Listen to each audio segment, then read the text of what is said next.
Hey Fandom, it's me, Aaron. And I am Tony the Draw Friend. And we're here with another good week of comics. We just came off of like a whole weekend of no sleep. Tony actually graduated college. I did. I'm a grown-up now. Internship is over. I signed off on it. But Nerdapalooza was last weekend. It's the largest nerd music festival ever in life. Yes. And this time we took over downtown Orlando because I don't know if you've noticed, but the nerds in Orlando are organized. And we're taking over everything. And who would have thought that a predilection for like spreadsheets and whatnot would lead to good organization?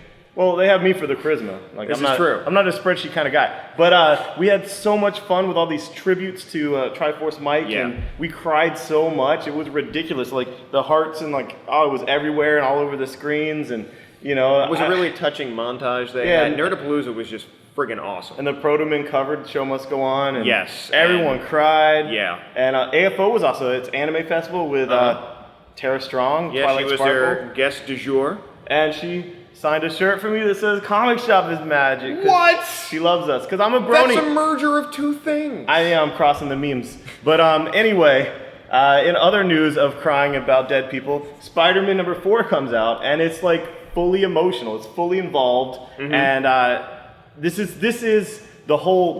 what it's worth. I don't care about the whole he's white and I'm black. It's like. I care about the Aunt May and the Gwen Stacy and the MJ dealing with Peter that's older because their Peter never got to live to that age, and of course Gwen wants to know what's up with her in the other universe, and this is awkward. What it's all worth. Like, even if you weren't getting the other issues, you could just get issue 4. I've read it. You don't need the resolution of whatever, how he gets back to his universe, or what villain goes back to the Marvel universe, or whatever the hell. This is the issue that is so emotionally impactful that if you don't cry in this issue, you're not a Spider-Man fan. This is a Spider-Man book, and it's I love even this if book. you hate black people and hate Miles Morales, you will still cry in this book. Yes, you will, because it's totally whitewashed for most of it. Now, Gambit, on the other hand, if you're a female, if you are have a predilection for homosexual, this is your book, because it opens with, they know who their audience is. It opens with Gambit in the shower, and it's like. And he is very suave and Cajun through the entire book. It's this book is the Gambit book for people that love Gambit for his sexuality, his cunning, his con artistry, but his charming charisma, sexuality. It brings all the things you love about Gambit with a nice little side story. It's kind of a nice follow-up to the awesome Matt Fraction Hawkeye we got last week. It's such a manly book, a sexy man book, that it needs 2 men to draw it. We got Clayman, you got Clayman and his brother Man, it's Clay Squared, and they are both very sexy men. They look like Chris Jericho. They are manly men. They are very attractive men. Speaking of attractive men, we're going with a girly edge with Becky Cloonan on art in this week's Batman. Yeah, they're introducing a new female character. Yep. And you can't do that without a female artist, so it's awesome. It's co-written by number 4, which is the James, I can't pronounce his last name. He told me like 3 times at San Diego. Tynon. The guy was very nice. He was a very nice guy. I'm rooting for him. He co-wrote this book, and he's going to be co-writing Talon, which is going to be his big break. I just call him number 4, like one of the henchmen from Venture Brothers, but he's number 4. Ozymandias is cool. At least just flip through it to see the artwork. No, the artwork too. The top was Asians cutting coke. Oh, there's that too. Yeah. Top was Asians great. cutting coke. Definitely something to check out. Yeah. So, and this cover, oh my God. Yes. Punk Rock Jesus. Love this book.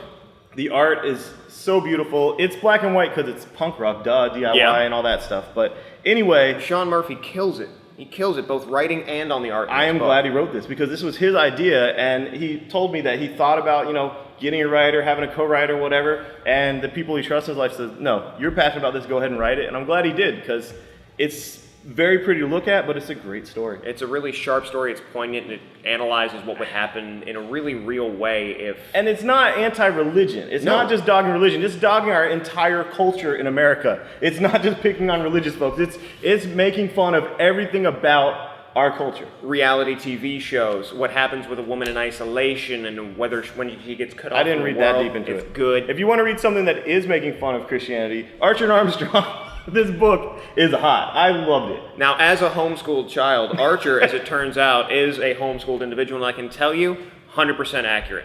I am a military and martial arts god. I saw you picking that lock. I did. Yeah. But Valiant's been kicking ass, and I just like the juxtaposition of this ancient, immortal guy going all the way back to, ancient Rome or beyond, or before, and 10,000 years. And then a young upstart punk that thinks he has all the answers to everything in life because he's been brainwashed by his parents. Yes. Great.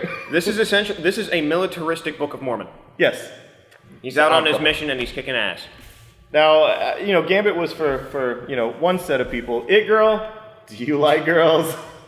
I do like girls. I love Mike Allred. Unfortunately, he's not on this, but I'm so glad that he allowed other people to work with his wonderful creations that, they're fun, and I've missed it in my life. It has that same kind of anarchistic feel to it in some ways. It's fun. It's light. And even if you haven't read the Atomics, and Madman and all that, you could still enjoy this. Obviously, they're not going to come along and say, this book is only for Aaron, who's been reading Madman since, he was in high school, all right? And I'm 35. So this book was enjoyable for Tony as well. Yes, Tony liked it.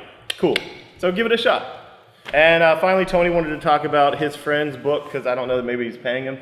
Atomic ROBO is out this week. There's 2 separate books, Real Science Adventures, issue 5. And of course, the 2nd issue of the 7th volume of Atomic ROBO. 2 in 1 week? Is Brian Clevenger owes his mortgage or something? Something like that. Right. But the Flying She-Devils of the Pacific has been absolutely fantastic. Wegner and Clevenger doing this really strong female team of folks in the Pacific. Jetpacks, airplanes, everything you love about Atomic ROBO. And I've got a really exciting announcement from the Nerdy Show side of things. As you know, Comic Show, good friends with www.nerdyshow.com.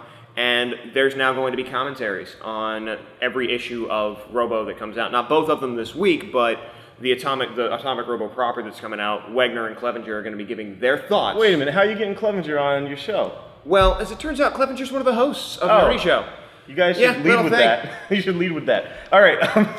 Anyway, that's going to be cool. Just go to nerdyshow.com. It'll be up eventually, and every issue will be up. So if you're an Atomic Robo fan in any way, this is what you need in your life. Yes. I mean, duh. I can now die happy.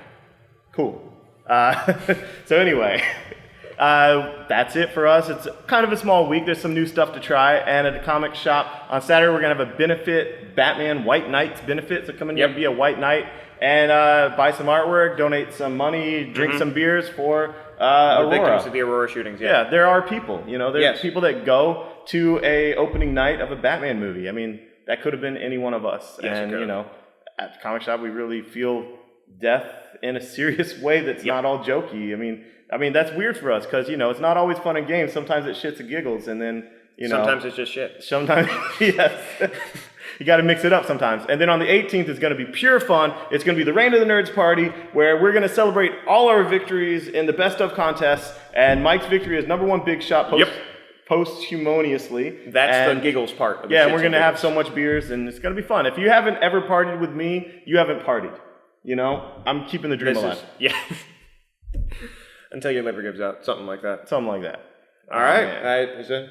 Thanks, guys. Bye-bye. Later. Thanks for watching the video. I really appreciate it. Click subscribe if you want to. You can also comment, do thumbs up, or give some constructive criticism, or just outright trolling if that's your, shtick. Yeah. And come to our thing on the 18th. That's, 2 Saturdays from now. It's going to be awesome. And we're going to have a lot of partying. Awesome. Thanks. Bye-bye.